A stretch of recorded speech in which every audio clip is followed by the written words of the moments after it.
자, 우리 지난 마태복음 본문을 통해서 하나님이 기뻐하시는 경건에 대해서 살펴보았습니다. 여러분, 사람들에게 보이려고 하는 신앙은 변질된 신앙이어서 하나님께서 그런 종류의 신앙은 어떤 형식을 가지고 있든지 하나님 기뻐하지 않으십니다. 하나님은 우리의 외모에 속지 않으세요. 우리의 마음의 중심을 보시는 하나님이시기 때문입니다.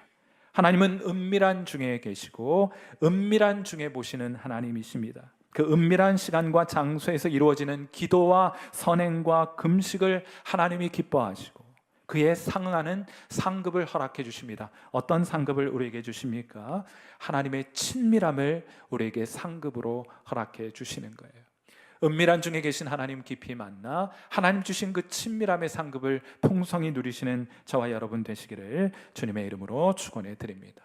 오늘도 산상수훈은 계속됩니다. 제가 오늘은 조금 여러분에게 부담이 되는 이야기를 할까 해요. 왜냐하면 예수님을 따르는 것과 재물 사이의 관계를 함께 말해야 하기 때문입니다. 오늘 설교의 첫 번째 요점은 이것입니다. 재물은 그 자체로 복이 아닙니다. 마태복음 6장 19절에 이런 말씀이 있습니다. 너희를 위하여 보물을 땅에 쌓아두지 말라. 거기는 좀과 동록이 해하며 도둑이 구멍을 뚫고 도둑질하느니라. 아멘. 이단의 가르침 가운데, 잘못된 가르침 가운데 영육이원론이라는 것이 있어요. 이 세상에 존재하는 것을 영적인 것과 육적인 것으로 쉽게 나누어서 영적인 것은 선한 것이지만 그래서 성도들이 추구해야 하는 것이지만은 육적인 것은 악한 것이고 그래서 피해야 한다는 그런 종류의 가르침입니다. 자, 그래서 성경을 읽고 기도하는 것은 영적인 것이지만은 전공서적을 읽거나 영화관에 가거나 운동을 하는 것은 악한 것은 아닐지라도 적어도 육적이거나 열등한 것이라고 가르치는 잘못된 가르침이에요. 특별히 이러한 가르침은 예수님 대충 믿는 사람들에게는 그렇게 큰 영향을 미치지 못합니다. 그러나 예수님 열심히 믿는 분들 중에는 이런 잘못된 가르침에 영향을 받고 살아가는 분들이 많다는 것을 알게 되어 굉장히 놀라운 일입니다. 사랑하는 성도 여러분, 그러나 기억하십시오.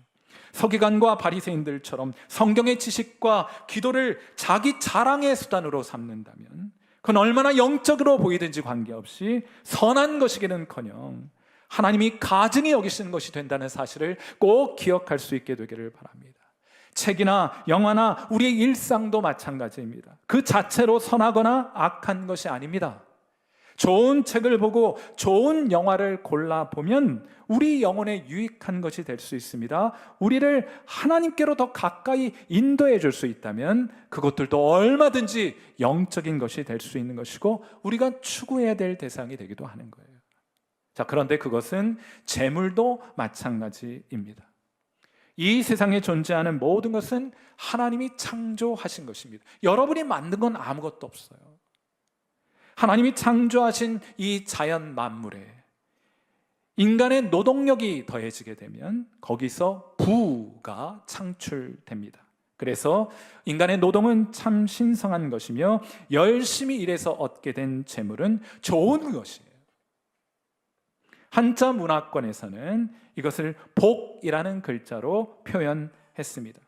이 복이라는 글자의 가장 왼편에는 보일 시자가 등장하는데 이게 제단의 모양을 형상한 거예요. 산발이 제단 위에 한일자가 그어 있잖아요. 하나님의 임재를 상징하는 그런 글자입니다. 하나님이 함께 하십니다. 그리고 한 사람이 식구할 때 입구자는 사람을 뜻하는 것 아니에요? 한 사람이 밭에서 열심히 일하고 있는데 그 열심히 일하고 있는 그 사람과 하나님이 함께 해주신다는 내용을 담고 있는 글자가 바로 복이라는 한자입니다. 저는 이러한 복과 그로 인한 기쁨이 여러분이 일터에서 열심히 땀 흘려 수고하고 일하시는데 하나님이 여러분과 함께 하심으로 인해 경험하게 되는 그런 풍성한 기쁨이 저와 여러분에게 가득하게 임하게 되기를 이 아침 주님의 이름으로 축원해 드립니다. 자, 그런데 하나님, 기쁨 이런 걸 생각하면 언제나 염두에 두셔야 될 것이 있는데 그게 뭔가 하면 사탄이에요. 마귀 사탄은 언제나 하나님의 기쁨을 왜곡시킵니다. 그래서 택한 아주 교묘한 전략이 있습니다. 그건 사람이 열심히 일을 하고 돈을 많이 벌되 다만 하나님만 생각하지 않게 하는 그런 전략을 취한 거예요. 재물만 생각하고 하나님을 생각하지 못하게 만드는 것입니다. 하나님 주시는 복이 아니라 부만을 추구하게 하는 것, 이것이 사탄이 선택한 전략이에요. 그래서 밭에서 열심히 일하게 하고 그렇게 해서 얻은 재물을 집에 가득히 쌓아두는 것에만 몰두하도록 해 놓았습니다. 그것을 뜻하는 한자가 부입니다. 한 사람이 밭에서 열심히 일해요. 첫 번째 글자는 집을 뜻하는 뜻입니다. 그래서 집에다 부지런히 쌓아놓는 것이 부예요. 하나님이 함께 하시는 복을 구함이 아니라 하나님 없어도 재물만 가득히 쌓아놓으면 된다 하는 부를 추구하며 살아가는 인생으로 사람들의 인생의 목표를 전락시켜 놓은 것입니다. 마태복음 6장 19절, 이에 대한 예수님의 해설이 담겨 있어요. 마태복음 6장 19절 말씀 같이 읽습니다. 시작. 너희를 위하여 보물을 땅에 쌓아두지 말라. 거기는 좀과 동록이 해하며 도둑이 구멍을 뚫고 도둑질 하느니라. 보물을 땅에 쌓아두지 말라. 부를 추구하는 인생 살아가지 말라. 예수님의 제자는 그러한 인생을 추구하지 않는다 하고 말씀하십니다. 예수님께서는 그를 따르는 제자들에게 재물의 영역에 있어서도 하나님을 기억하며 살아가라 하고 말씀하고 계신 겁니다. 그리하여 단순히 부를 축적하는 인생이 아니라 하나님의 복을 받는 것을 인생의 목표로 삼으라고 말씀하시는 겁니다. 그래서 마태복음 6장 20절에 이런 말씀하시는 거예요. 오직 너희를 위하여 보물을 어디에 쌓아두라고요? 하늘에 쌓아두라. 거기는 좀이나 동록이 해하지 못하며 도둑이 구멍을 뚫지도 못하고 도둑질도 못하느니라. 아멘. 사랑하는 성도 여러분, 부가 아니라 복을 추구함이 여러분 인생의 목표 될 수 있게 되기를, 여러분의 목표를 다시 한번 부를 쌓는 것에 있지 않고 하나님의 복을 추구하는 것에 있음을 알아 여러분의 인생의 목표를 새롭게 조정하시게 되는 그런 귀한 은혜 있게 되기를 주님의 이름으로 축원해 드립니다. 한 번은 미국의 어느 신문사 기자가 멕시코 대통령에게 질문을 던졌습니다. 북미와 캐나다와 미국이 있는 북미와 남미가 이처럼 차이가 나는 이유가 뭐라고 생각하십니까? 라고 이 남미 대통령, 멕시코 대통령에게 물었어요. 그러자 그가 이런 통찰력 있는 답변을 합니다. 그것은 시작이 달랐기 때문입니다. 북미의 청교도들은 하나님을 찾으러 왔고 남미의 에스파냐 사람들은 금을 찾으러 왔습니다. 하나님을 찾으러 온 청교도들은 하나님도 만나고 금도 가지게 되었지만은 금을 찾으러 간 사람들은 금도 놓치고 하나님도 놓쳤습니다 하고 답변을 했습니다. 정말 통찰력 있는 답변 아닙니까? 영어 단어로 하나님은 G-O-D, God라고 해요. 그런데 여러분 여기에 자음 하나만 집어넣으면 전혀 다른 뜻이 됩니다. 무슨 뜻이 됩니까? gold, 금이라는 뜻이 돼요. 여러분이 추구하는 것은 무엇입니까? 여러분은 하나님을 추구하고 계십니까? 하나님 주시는 복을 추구하는 인생 살아가고 계십니까? 아니라면 여러분은 gold, 금을 추구하는 인생 사십니까? 부를 축적하는 것이 여러분의 인생의 목표는 아닌가요? 재물이라고 하는 것은, 돈이라고 하는 것은 이론적으로는 가치 중립적입니다. 그러나 그 배후에는 언제나 영적인 것이 도사리고 있어요. 이 재물이 하나님의 뜻대로 사용되면 기쁘고 좋은 일입니다. 아름다운 일들이 이루어지게 되어 하늘의 보화가 쌓이게 됩니다. 그러나 이 재물이 하나님이 아니라 사탄과 결합하게 되면 그때부터는 만몬이 되어버려요. 돈이요, 재물이 만몬이 됩니다. 만몬이라는 것은 하나님과 경쟁하는 라이벌 신이 되어버리고 만다는 거예요. 하나님을 멀리하게 하고 그것을 사랑하고 섬기게 하는 우상으로 변화되고 맙니다. 영적으로 큰 재앙이 되는 것이에요. 사랑하는 귀한 성도 여러분, 하나님께서 여러분에게 주신 그 재물을 하나님의 뜻을 따라 아름답게 사용하여 저 하늘에 보아 풍성히 쌓아가는 저와 여러분 되시기를 주님의 이름으로 축원해 드립니다. 재물 그 자체는 복이 아니에요. 단지 부입니다. 그 부를 어떻게 사용하는가 하는 것이 복된 인생이 될 것인지 그렇지 않은 것인지를 결정하게 될 것입니다. 오늘 설교의 두 번째 요점은 이것인데, 재물은 여러분이 사랑해야 될 대상이 아니라 여러분이 사용해야 될 대상입니다. 마태복음 6장 24절 말씀 우리 같이 읽도록 합니다. 같이 읽어요. 시작. 한 사람이 두 주인을 섬기지 못할 것이니 혹 이를 미워하고 저를 사랑하거나 혹 이를 중히 여기고 저를 경히 여김이라. 너희가 하나님과 재물을 겸하여 섬기지 못하느니라. 아멘. 사랑하는 성도 여러분, 제가 오늘 이 자리에서 여러분에게 질문을 하나 던지고 싶은데, 여러분은 예수님의 제자입니까? 여러분은 예수님을 따르는 예수님의 제자들이십니까? 자, 그러면 예수님의 제자인 여러분에게 또 한번 질문 던지고 싶습니다. 그것은 이런 것인데, 여러분은 정직하게 대답하셔야 돼요. 정직하게. 여러분은 돈을 좋아하십니까? 어려운 질문 던졌습니까? 다시 한번 묻겠습니다. 고민이 되시는 분이 몇 분 계신 것 같은데, 여러분은 돈을 좋아하십니까? 아멘이에요. 어떻게 저랑 그렇게 생각이 똑같으세요? 돈은 좋은 것입니다. 거기까지는 문제가 없어요. 나쁠 이유가 무엇입니까? 좋은 것이에요. 자, 그럼 제가 질문을 바꿔서 이렇게 한번 물어보겠습니다. 여러분은 돈을 사랑하십니까? 여러분은 아이스크림을 좋아하십니까? 네, 좋아합니다. 여러분은 아이스크림을 사랑하십니까? 뭐 그렇게 사랑까지는?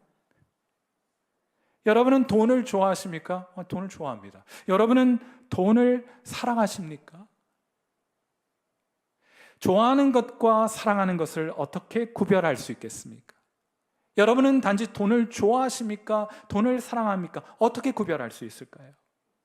광야에서 사탄이 예수님을 시험합니다. 예수님을 지극히 높은 산 위로 데리고 올라가서는 예수님께 이런 제안을 했습니다. 마태복음 4장 9절, 이르되 만일 내게 엎드려 경배하면 이 모든 것을, 이 모든 부와 영광을 너에게 줄 것이니 내게 딱 한 번만 절하고 경배하라 제안했어요. 예수님께서 단호하게 이 제안을 거절하시면서 마태복음 4장 10절에 이렇게 말씀합니다. 이에 예수께서 말씀하시되 사탄아 물러가라, 기록되었을 때 주 너희 하나님께 경배하고 다만 그를 섬기라 하였느니라. 좋아하는 것이 언제부터 사랑의 대상이 되는 것인가? 그것은 말이에요, 그것을 얻기 위하여 그와 다른 모든 것을 희생하려는 마음을 가지게 될 때, 그 외에 다른 모든 것을 희생하려는 마음을 가지게 될 때 여러분은 그것을 사랑하기 시작하는 거예요. 그것을 얻기 위하여 그 외에 다른 모든 것을 희생하려는 마음을 가지게 될 때 여러분은 그것을 사랑하기 시작하는 겁니다. 그러니까 본질적으로 하나님과 재물은 함께 섬길 수 없는 거예요. 둘 중 하나를 얻을 목적으로 다른 한쪽을 희생해야 하기 때문입니다. 그러므로 사랑하는 성도 여러분, 반드시 기억할 수 있게 되기를 바랍니다. 우리의 사랑과 섬김의 대상은 오직 하나님 한 분밖에 없는 줄 믿습니다. 그래, 다른 건 좋아할 수 있어요. 그러나 다른 것을 사랑하지는 않습니다. 우리의 사랑과 섬김의 대상은 오직 하나님 한 분밖에 없습니다. 그분을 위해서라면 어떤 희생을 드려도 아깝지 않습니다. 그것이 하나님을 사랑하는 증거가 되는 거예요. 하나님 사랑한다고 말하면서 다른 모든 것을 위해 하나님을 희생한다면 그것이 어찌 하나님을 사랑하는 것이라고 말할 수 있겠습니까? 사랑하는 성도 여러분, 재물은 우리의 사랑과 섬김의 대상이 아닙니다. 그것은 우리가 하나님과 이웃을 섬기기 위해 사용해야 될 대상이지, 쌓아놓고 경배하고 그것 붙들고 사랑하고 있어야 할 사랑의 대상은 아닌 것이에요. 이거 순서를 바꾸면 큰일 납니다. 하나님은 사용하고 재물은 사랑하면 큰일 납니다. 어떻게 해야 합니까? 하나님은 사랑하고 재물은 사용할 줄 알아야 되는 거예요. 그것이 예수님의 제자다움의 모습이기 때문입니다. 구한 말의 한 청년이 선교사님을 통해 예수님을 믿고 자기 고향으로 돌아와서 연로하신 아버지 모시고 동네 사람들 열심히 전도했습니다. 예수님 믿고 아버지께 전도했어요. 아버지도 예수님 믿습니다. 아버지하고 아들이 열심히 복음을 전해요. 그렇게 하다 보니까 교인이 한둘 늘어나기 시작합니다. 나중에는 예배당, 자기 집에서 드리는 예배당이 좁아서 예배를 드릴 수 없게 되었어요. 그래서 사람들과 함께 건축비를 모아서 예배당을 짓기 시작합니다. 자, 그런데 돈을 모아서 예배당을 짓다 보니까 이렇게 막 지어갔는데 지붕을 올릴 때쯤 되어서 그만 모아둔 건축비가 바닥이 나고 말았습니다. 다들 실망했어요. 이럴 것이면 아예 시작도 하지 말걸, 이런 생각 가졌습니다. 낙심했습니다. 그때 이 청년이 자기에게 남아있는 유일한 재산이었던 황소를 끌고 장터로 나갑니다. 그리고 그걸 내다 판 돈을 가지고 돌아와서는 다시금 공사를 재개했고 결국 예배당을 완공하여서 하나님께 그 예배당을 봉헌하게 되었어요. 그런데 몇 주 후에 한 선교사가, 정확한 이름을 말씀을 드리자면 해리슨이라고 부르는 선교사님이 우연히 이 마을 앞을 지나가다가 들에서 희한한 광경을 하나 목격하게 됩니다. 이 청년과 그의 남동생이 나란히 어깨에 쟁기를 메고 그의 늙은 아버지는 쟁기를 잡고 삼부자가 다 같이 밭을 갈고 있었던 거예요. 이 선교사님이 이 사연을 듣고서 얼마나 감동이 되었든지 1908년 한 학술지에 글을 투고하게 됩니다. 어떤 제목의 글인가 하면 기독교란 도대체 무엇인가 하는 거예요. 이 장면이 기독교가 무엇인지를 아주 정확하게 포착하여 보여준다는 그런 내용의 글이었습니다. 여러분, 알려지지 않았을 이야기가 이 선교사님을 통해서 그래서 이 세상에 알려지게 된 것이에요. 이게 우리나라에만 있는 것 같지는 않더라고요, 이런 이야기가. 저는 지난 베트남 선교 여행 기간 중 우리 팀은 베트남의 한 농가의 한 지역교회를 방문하게 되었습니다. 저는 그곳에서 징이라고 이름하는 젊은 목사님과 대화를 나눌 기회가 있었습니다. 흥미롭게도 이 목사님은 베트남과 가까이 있는 말레이시아에서 돈을 벌기 위해서 말레이시아에 갔다가 거기서 복음을 듣고 예수님을 만나게 되었어요. 그리고는 그냥 거기 있으면 돈 잘 벌어요. 베트남보다 말레이시아가 더 잘 살거든요. 조금만 더 노력하면 돈 많이 벌 수 있는 그 좋은 자리 버리고 다시금 베트남 고향 땅으로 돌아옵니다. 그리고 가장 먼저 아버지에게 복음을 전해요. 사랑하는 성도 여러분, 여러분의 부모님 가운데 아직 예수 믿지 않는 분들이 계시거든. 기도하시면서 금식하시면서 여러분의 부모님들에게 예수 복음 전하시고 구원받게 하시는 놀라운 은혜가 여러분을 통해 이루어지게 되기를 주님의 이름으로 축원해 드립니다. 가장 먼저 집으로 돌아와서 아버지에게 전도했어요. 그런데 참 감사하게도 이분의 아버지가 예수님 믿게 됩니다. 이 일이 있고 나서 이 아버지는 자기 집을 예배당으로 내놓게 돼요. 그렇게 해서 시작된 교회가 이 부자가 열심히 복음을 전하고 전도해서 40명이 넘는 베트남 사람들이 함께 모여 예배를 드리게 되었습니다. 예배당이 좁잖아요.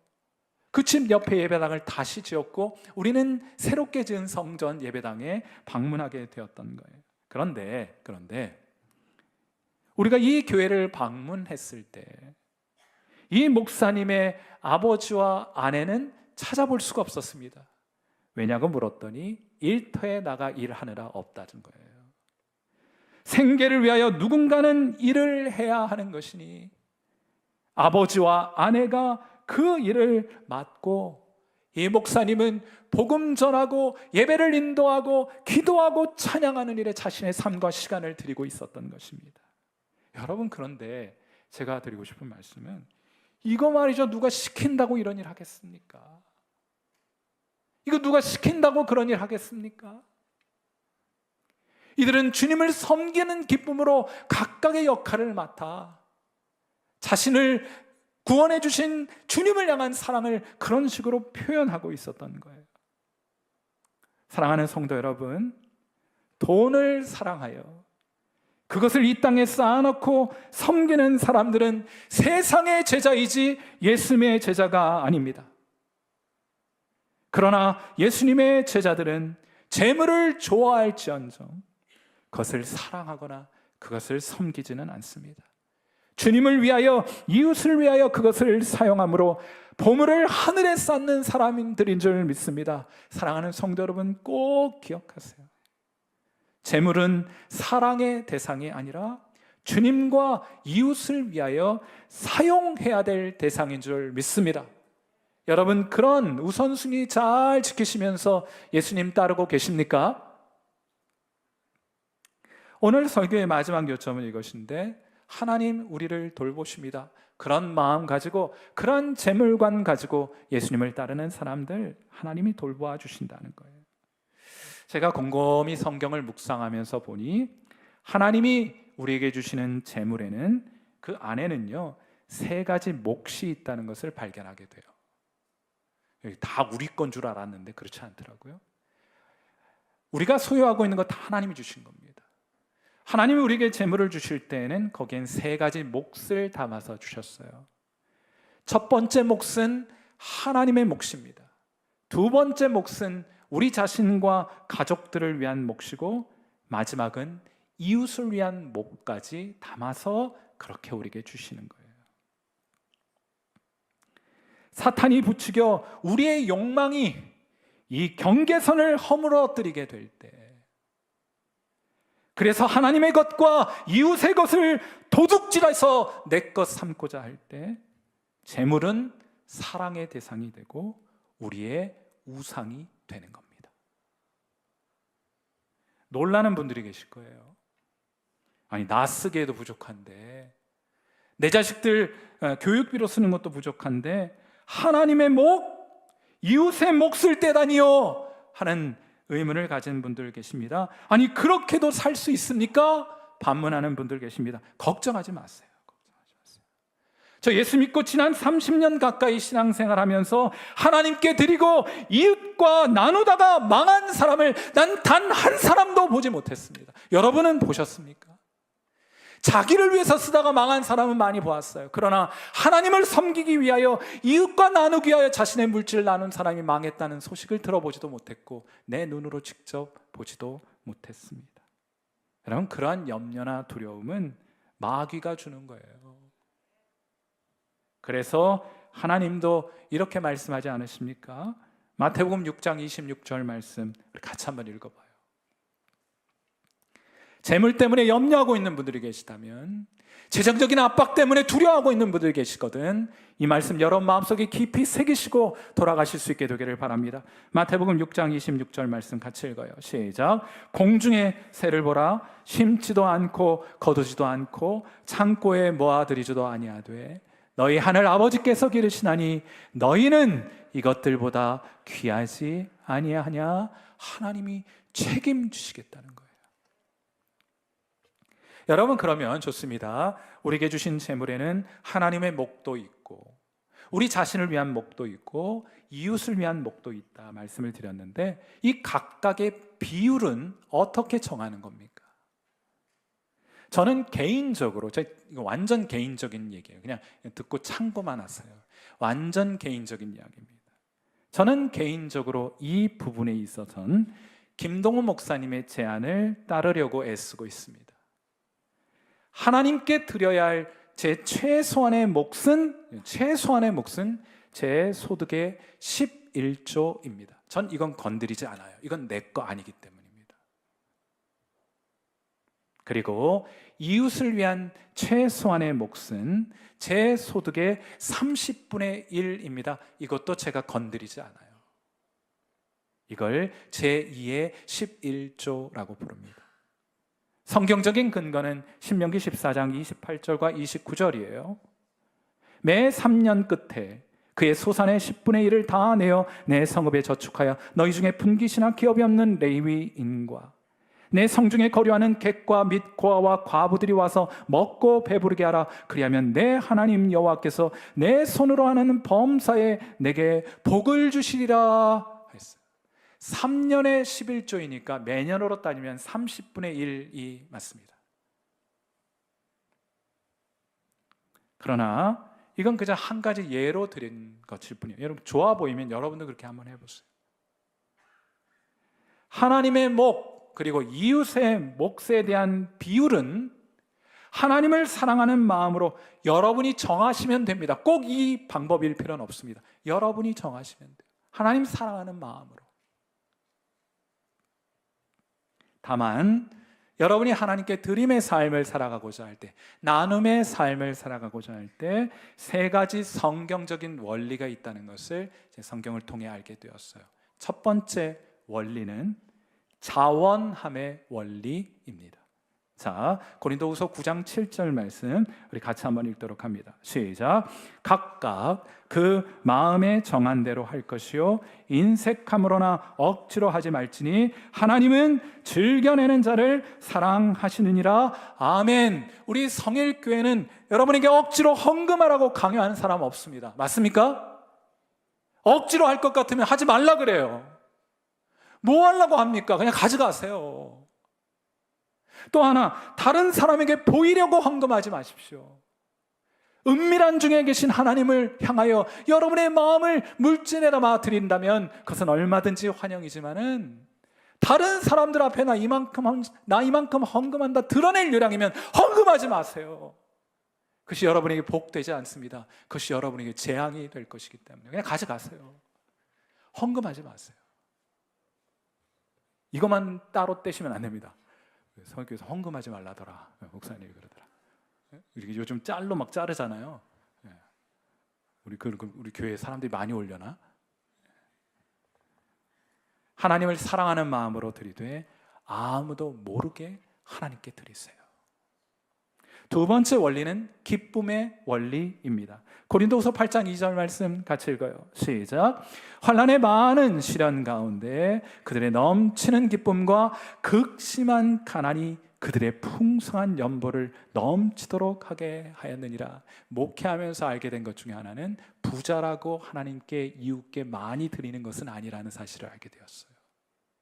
가난한 사람들이, 여기 지금 마게도니아 교인들은 극심한 가난 가운데 있음에도 불구하고 자기보다 더 가난하다고 여겨지는 사람들을 위하여 풍성한 연보를 하나님께 드리지 않습니까? 그런데 그걸 억지로 하지 않습니다. 무엇 때문에 합니까? 넘치는 기쁨을 가지고 그런 것들을 이웃과 함께 나누고 있는 거예요. 사랑하는 성도 여러분, 사랑하는 사람이 생기면 무엇을 주어도 아깝지 않습니다. 저 하늘의 해와 달과 별들도 할 수만 있다면 다 따다 주고 싶은 거예요.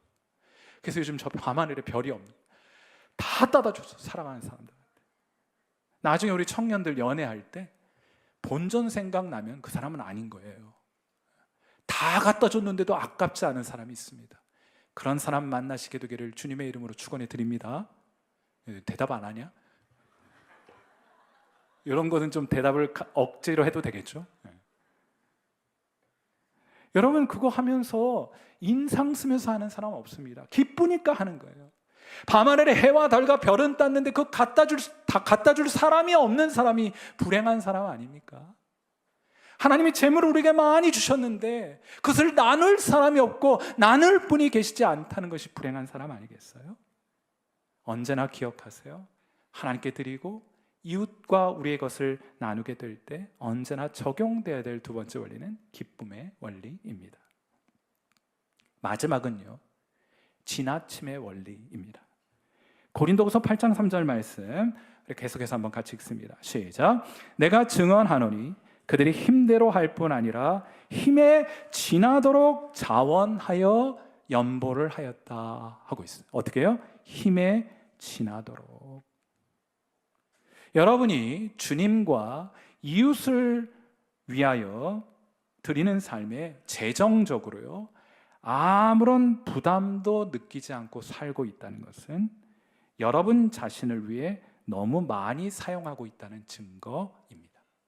다시요. 여러분이 주님을 위해 드리거나 이웃을 위해 드리는데 이거 드려도 나는 아무 느낌도 없어. 그냥 이건 있어도 그만 없어도 그만 정도로 여러분이 나누고 있다면, 드리고 있다면 여러분은 여러분 자신을 위해 너무 많이 사용하고 있다는 증거가 됩니다. 부담스러워야 돼요. 조금은 지나쳐도 괜찮습니다. 그렇게 하셔야 합니다. 저는 베트남 단기 선교팀과 합류하기 전에 말레이시아에서 2박 3일 동안 중국인 신학생들에게 요한계시록을 강의했습니다. 130명이 넘게 왔어요. 공안의 눈을 피하여. 얼굴을 보여드릴 수가 없습니다. 노출되면 공안에게 잡혀가기도 하기 때문에. 제가 이번 주 사진을 정리하다가 문득 제가 딱 깜짝 놀란 장면이 하나 있었어요. 다음 사진 보여주세요. 우리 130명 넘는 학생들이 와서 중국과 싱가포르, 호주, 캐나다 등지에서 중국인들이 중국 교회를 섬기고자 하는 열망을 가지고 함께 모여서 성경을 배우고 나누는 시간들을 가졌습니다. 그 다음 사진, 이제 사진을 정리하다가 제가 제 사진을 보고 깜짝 놀랐어요. 내가 이렇게 기뻐했던 적이 있을까?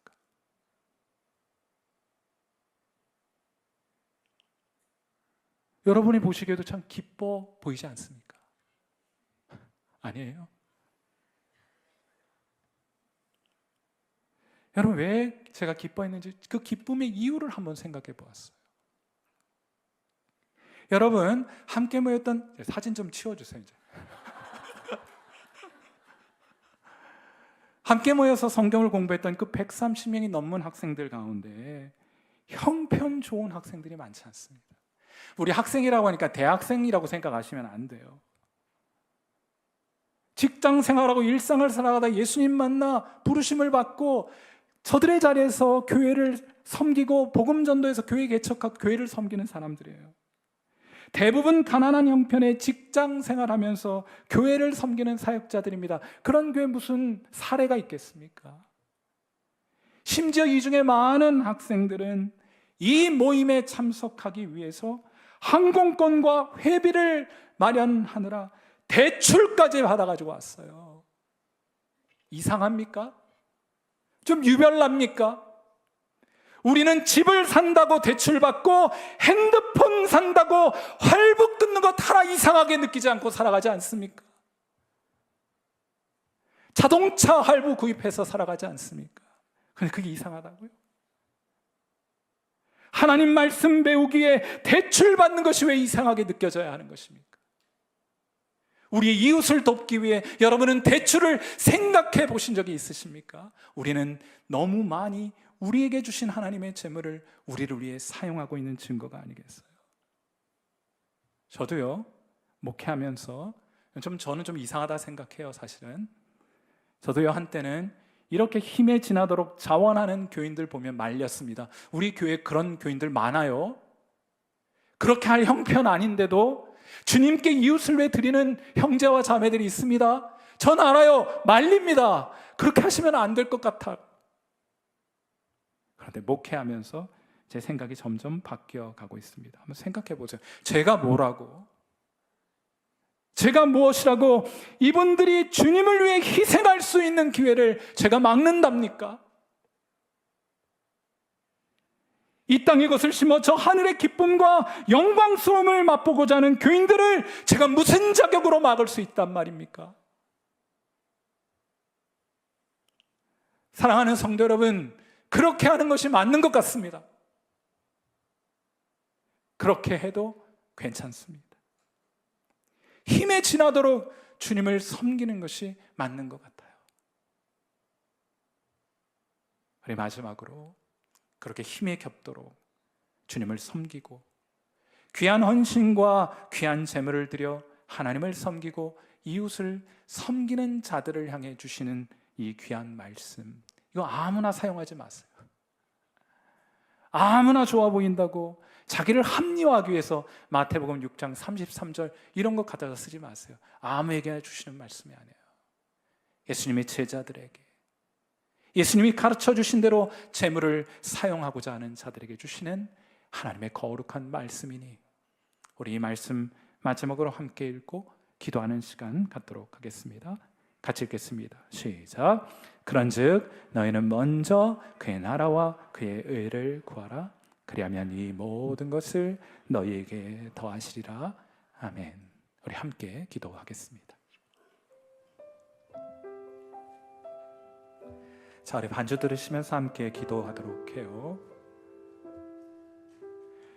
하나님, 우리로 예수님의 제자로 우리에게 허락해 주신 재물을 잘 사용하게 하옵소서.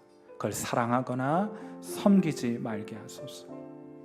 재물을 이 땅에 많이 쌓아 놓는 것이 우리의 인생 목표 되게 하지 마시고 주의 뜻을 따라 사용하여 저 하늘에 보아 쌓는 인생이 되게 하옵소서.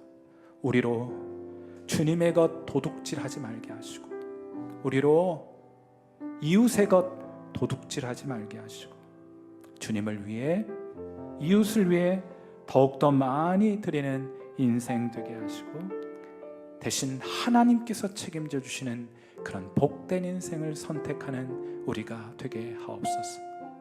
오늘 시간 함께 나눈 말씀 기억하면서 하나님 앞에 기도하는 시간 갖도록 합니다. 기도하겠습니다.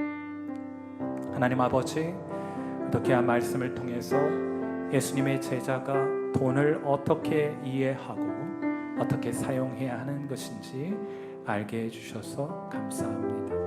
하나님, 우리에게 귀한 물질 주셨을 때, 풍족한 물질 허락해 주심으로 오늘 살아가게 하셨을 때 그 안에 하나님의 목도 주셨고 이웃을 위한 목도 주셨음을 우리가 알게 되었습니다. 하나님의 것에 손대지 말게 하소서. 하나님의 것 도둑질하여 내 배를 채우지 말게 하소서. 이웃을 위한 하나님 몫에 손대지 말게 하소서. 그 경계선을 철저히 지키는 교인들 되게 해 주옵소서. 그러한 예수님의 제자들 되게 하여 주옵소서. 하나님, 그러므로 우리가 자원함으로, 기뻐함으로, 힘에 지나도록 주님을 섬기고 우리의 이웃을 섬기는 그런 귀한 은혜 있게 해주시기를 바라고, 그런 제자들이 함께 모이게 될 때 큰 기쁨, 그 천국의 기쁨 우리 함께 누려가는 그런 신앙 공동체 성일교회가 될 수 있도록 인도해 주시기를 바라고, 재물과 물질에 대한 염려와 근심과 걱정과 두려움으로부터 자유한 인생 되게 하소서. 다만 하나님이 책임져 주시니 우리는 주의 말씀대로 살아가기로만 결단하고, 오늘도 또 한 번 믿음의 발걸음, 이 세상의 제자들과는 다른 발걸음 내딛는 그런 귀한 제자들, 예수님의 제자들 되게 하옵소서. 저들을 심령 안에 하늘의 기쁨 충만하게 채워 주옵소서. 함께하여 주시는 주의 은혜를 인해 감사하고, 살아계신 우리 주님 예수님의 귀하신 이름으로 간절히 기도하옵나이다. 아멘.